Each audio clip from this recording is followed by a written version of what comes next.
আমি অনুধাবন করে বুঝলাম যে মানুষ কিন্তু একটু সুখে থাকার জন্য, মানুষ কিন্তু একটু ভালো থাকার জন্য অনেক কিছু করে।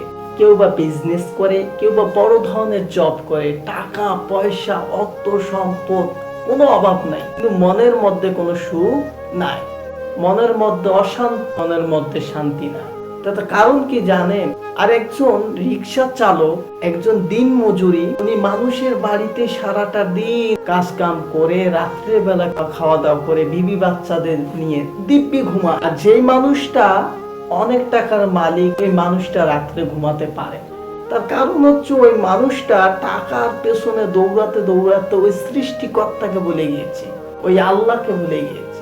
এই জন্য আমরা যে ব্যবসা করি না কেন, যে বিজনেস করি না কেন, যে চাকরি করি না কেন, আমরা যা কিছুই করবো না কেন ওই সৃষ্টিকর্তাকে কখনো ভুলবো না, আল্লাহকে কিন্তু ভুলবো না।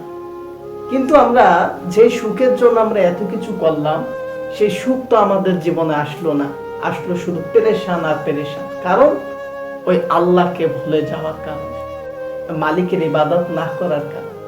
এই টাকার পেছনে এত দৌড়ালেন, টাকা তোমাকে শান্তি দিতে পারলো না। শান্তি দেওয়ার মালিক হলো একমাত্র ওই আল্লাহ। তা আমরা কিন্তু ব্যবসা বাণিজ্য যা কিছু করবো না কেন ওই আল্লাহকে বলবো।